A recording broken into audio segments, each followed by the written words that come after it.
ये अगर कानून बन जाएगा, उत्तर प्रदेश में 1,21,000 वक्फ की प्रॉपर्टीज है, 1,12,000 के पास कागज ही नहीं है। वक्फ का यूजर खत्म हो गया तो जायदादें कौन लेगा? वो जायदादें कौन लेगा बताओ। अब आपने एक बात कही कि रेलवे और आर्मी के बाद वक्फ बोर्ड आता है, नहीं, ये गलत है।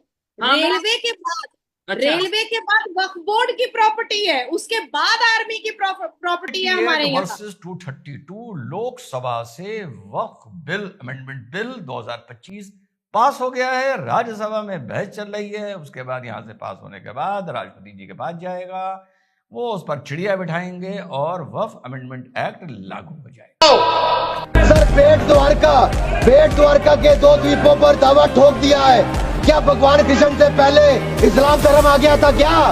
वक्फ की जमीन बेची जा सकती है? नहीं बेची जा सकती। आपकी मस्जिद की जमीन वक्फ की प्रॉपर्टी मुतवल्ली नहीं बेच सकता। मदरसे की जमीन वक्फ की प्रॉपर्टी ये मोहतमिम नहीं बेच सकता। लेकिन बेची गई करोड़ों की आमदनी है। अगर वक्फ बोर्ड चाहता तो भारत के मुसलमानों की तकदीर बदल सकता था, लेकिन नहीं जनाब, बेच कर आलीशान बिल्डिंग बना। ऐसे नहीं बोल रहा हूँ, हकीकत है, प्रूफ है, दलाइल है। कई संपत्ति असदुद्दीन अवैसी ने भी हड़प करके रखी हुई है और उसके भी चीथड़े अब उड़ रहे हैं और वो जवाब नहीं दे पा रहा है। वक्फ बोर्ड ने मुसलमानों की भी जमीन हड़प की है। अब आप सोचिए, मुसलमानों की जमीन भी हड़प की है। अख्तर अली वर्सेस उत्तर प्रदेश वक्फ बोर्ड, अख्तर अली नाम के आदमी की कई एकड़ की जमीन वक्फ बोर्ड ने हड़प की और उसके बाद फिर अपने ट्रिब्यूनल से, अपने ही कोर्ट से, अपने ही जज से, अपने ही जजमेंट से कह दिया, अख्तर अली अब तुम यहाँ से निकल जाओ, ये जमीन वक्फ बोर्ड की हो गई। ये हड़प करने के लिए बैठा है, ये लैंड माफिया है, ये जिहाद चला रहा है, इसके अलावा कुछ नहीं। जेडीयू को कैसे सेट किया गया, एलजीबी को कैसे सेट किया गया, किसके अमेंडमेंट माने गए, किसके नहीं माने गए, किस नेता ने क्या बोला, किसने क्या बोला, किसने क्या ड्रामा किया, ये सब आप देख भी चुके होंगे। और इसके लिए बहुत से चैनल ने, बहुत से ब्रॉडकास्टर्स हैं। हैदराबाद में एक बिल्डिंग का किराया 25,000 रुपए है महीने का, लेकिन उसका वक्फ बोर्ड के फॉर्म में सिर्फ 2,500 लिखा जाता, बाकी 22,500 रुपए पॉकेट में जाता। कौन है बेईमान? हम और आप हैं बेईमान। उत्तर प्रदेश में हाई कोर्ट के मदरसों। हेलो, जय हिंद दोस्तों, एसपी न्यूज़ 91 में आपका स्वागत है। दोस्तों जैसे कि आपने क्लिप के अंदर देख ही लिया होगा कि वक्फ बोर्ड जो बिल है वो पास हो चुका है संसद में, लोकसभा की, और उसमें कहीं ना कहीं आपने ड्रामा तो देख ही लिया होगा। बहुत से मुस्लिम नेता हैं जो कि ड्रामा कर रहे हैं, और अगर अब इनकी काली करतूतें भी खुद इनके बयान से ही, क्योंकि इनका दिमाग तो ठिकाने पर है नहीं, और जिस तरीके से इन्होंने वक्फ बोर्ड के नाम पर इतनी सारी ज़मीनें हथियाई हुई है, खुद ये अपने मुंह से बोल रहे हैं, जो कि आपने ओवैसी को अभी बोलते हुए देखा भी होगा। और तो और जो आम मुस्लिम जन हैं, जो नेता नहीं हैं, आम मुस्लिम जन की भी प्रॉपर्टी ज़बरदस्ती हड़प करके नेताओं को, मतलब इन्होंने वक्फ बोर्ड को दे दी है। कहीं ना कहीं वक्फ बोर्ड की आड़ में ये जो आम मुस्लिम है वो भी सताया हुआ है। कुछ लोग इस चीज़ का विरोध भी कर रहे हैं और कुछ लोग इसके लिए खुशी भी मना रहे हैं, क्योंकि जिनकी ज़मीन है उनकी वापस भी होगी। और दोस्तों पाकिस्तान में भी बहुत तकड़ा वो है, पाकिस्तानी मीडिया भी तरह तरह की बातें कर रही है। तो आइए दोस्तों वीडियो को स्टार्ट करते हैं। और बहुत खुली छूट दी गई।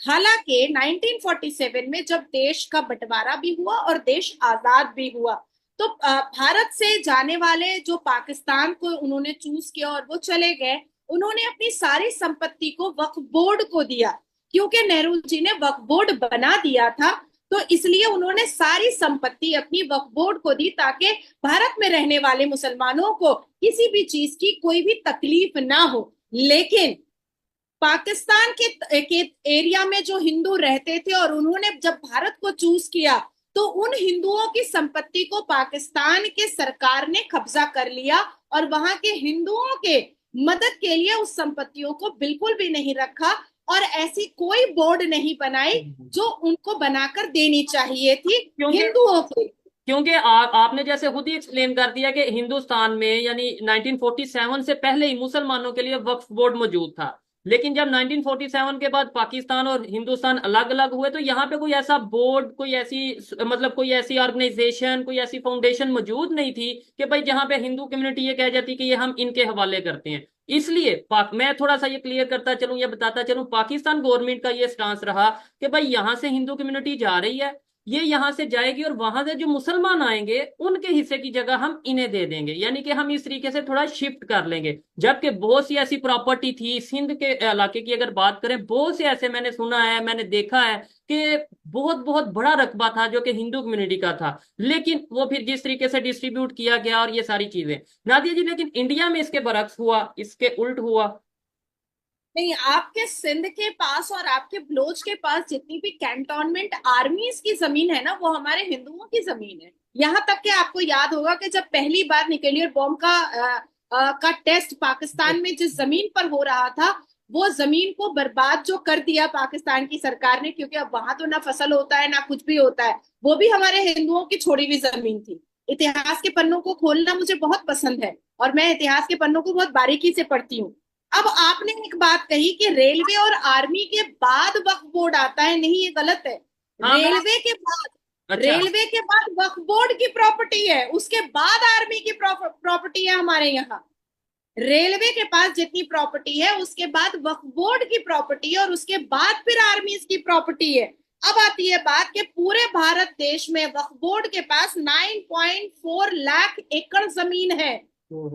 9.4 लाख एकड़ जमीन। मेरी कोशिश होती है इंसाइट देने की, एक चीज को एनालाइज करने की। तो चलिए साहब, कल के पूरे मुद्दे पर मैंने क्या सीखा और क्या समझा, और आज के इतने राइटअप करने के बाद क्या जोड़ा, क्या समझा, आइए आप लोगों के साथ शेयर करता हूं। दो बातें। पहला इंसाइट, पूरे आर्गुमेंट में आप लोग ये सुनते चले आए होंगे कि वक्फ हमारी इबादत है, once a Waqf always a वक्फ, और वक्फ तो हमारा अधिकार है, वक्फ हमारे मजहब की बात है, वक्फ हमारे इसकी बात है, वक्फ हमारे उसकी बात है। तो चलिए, एनडीए ने तो ये मान लिया कि वक्फ में भी कुछ हद तक गैर मुस्लिम इंटरफियर कर सकता है, और ये एक इस पे बवाल भी बजा कि नॉन मुस्लिम उसमें मेंबर क्यों हो सकते हैं। ये तो उन्होंने तो मान लिया, आप उनको भूल जाइए। ये मैं संबोधित कर रहा हूं यूपीए के लोगों को और मुसलमान भाइयों को। भाई, हम मुसलमान क्या नमाज में, रोजे में, हज में, इनके तौर तरीकों में किसी गैर मुस्लिम का इंटरफेरेंस चाहेंगे? नहीं चाहेंगे ना। तो जरा मुसलमान भाइयों, एक पॉइंट पकड़ के लाए हूं, जरा मुझे एक्सप्लेन कर देना कि वक्फ में यूपीए के हिंदू, विपक्ष के हिंदू जो वक्फ में अपने अपने अमेंडमेंट्स लाए थे और जिन पर कल चर्चा भी हुई है, 14 अमेंडमेंट जो फेल हो गए, जिसमें से 11 अमेंडमेंट शायद गैर मुस्लिम यूपीए के विपक्ष के लोग लेके आए थे, तुमने उनको अमेंडमेंट लाने के लिए अलाउ क्यों किया? भाई, वो तो एनडीए तो इंटरफेयर कर रहे हैं हिंदू वक्फ में, तो चलो उनको तो चलो, वो तो तुम्हारे दुश्मन है। यहां तुमने क्यों अलाउ किया? तुम उनसे साफ कहते कि ये वक्फ का मैटर है, ये हमारे मजहब का मैटर है, हमारे नमाज, रोजे, हज का मैटर है, इसमें आप अमेंडमेंट कैसे ला रहे हैं? आपको जो भी अमेंडमेंट लाना है पहले हमसे डिस्कस करिए, हम फिर वो अमेंडमेंट लेके आएंगे, या कोई भी आप अमेंडमेंट लेके आए, अपने मुस्लिम सांसद के थ्रू लेके आए। गैर मुसलमान अमेंडमेंट कैसे ला रहा है भैया? वो भी इसका मतलब वक्त में इंटरफेयर कर रहे हैं, आप भी इसका मतलब वक्त में इंटरफेयर कर रहे हैं। लेकिन आपको हिंदू के वक्त में इंटरफेयर करने से प्रॉब्लम नहीं है।